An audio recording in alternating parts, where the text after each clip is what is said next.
This is the Prophet ﷺ telling his companions that prepare every opportunity he had inside his life was always to remind them about al-akhirah. Alhaakum al-takathur hatta zurtumul maqabir. Read the tafsir this surah. Alhaakum al-takathur, the mutual rivalry of this world, it distracts you. Hatta zurtumul maqabir, until you visit the graves. This is a kinaya of death. This is a form of speech about death. That when you visit the graves, for some of us, we may visit the graves and we may wake up. For some of us, it may be too late. They may be dead. Then when they do wake up, there's no opportunity left for that individual. So when you visit the graves, meaning that when you're dead, that's when you're going to begin to think. كَلَّا سَوْفَ تَعْلَمُونَ. Then you're going to begin to reflect and think, what's happened inside my life? And what concerns that even at the end of this surah, the Prophet ﷺ mentioned these ayat at the end of them. ثُمَّ لَتُسْأَلُنَّ يَوْمَئِذٍ عَنِ النَّعِيمِ.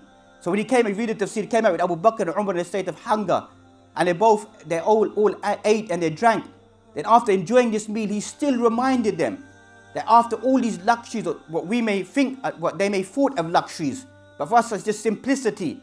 He reminded them about, you're going to be asked about these blessings in front of Allah subhanahu wa ta'ala. That is how the believer lives upon this earth. He took Abdullah ibn Umar. He said to him, put his hand on his shoulders. And he said to him, Kun fi dunya ka'annaka gharib aw abiru sabil. He said to him, be as a stranger or the wayfarer traveling upon this earth. You know, what is a stranger?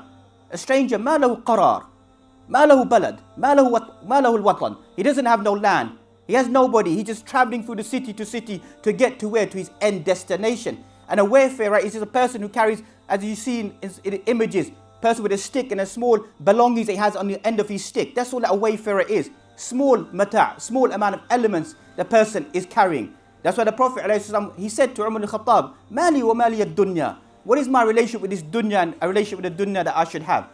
My parable is like a traveler who rests underneath a tree. Then he gets up and he walks away.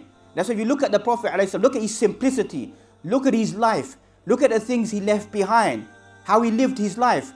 That's why it's very important to read seerah, because we live in a world that we look at certain icons and certain identities, certain individuals.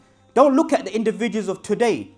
Look at the best individual. The best icon, the best symbol is the Prophet ﷺ. He is example to see how to live in this dunya. So when he said to Abdullah ibn Umar, Kun fi dunya ka'annaka gharib wa abiru sabil, it's the same advice he said to Umar al-Khattab, his father, that we have nothing to do with this dunya.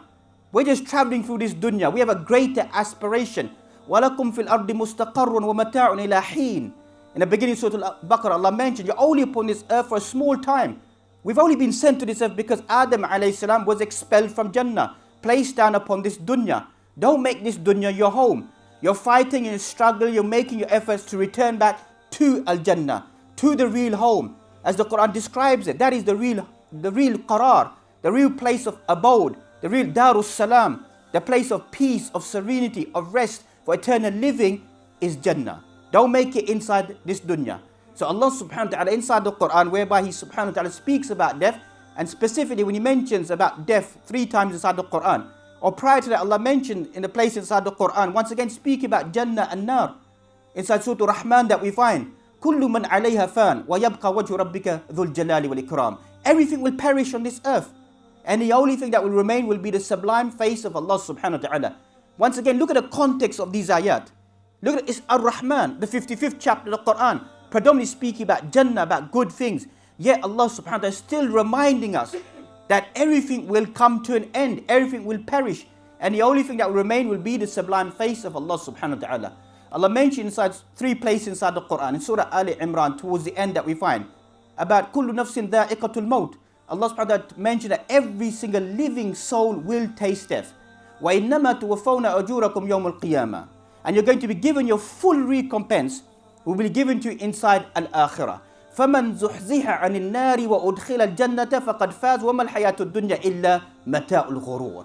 Whoever is rescued from the hellfire and placed inside paradise, فَقَدْ فَازَ. That is the most successful individual. وَمَا الْحَيَاةُ الدُّنْيَا إِلَّا مَتَاعُ الْغُرُورِ. What is this world except for one great big deception?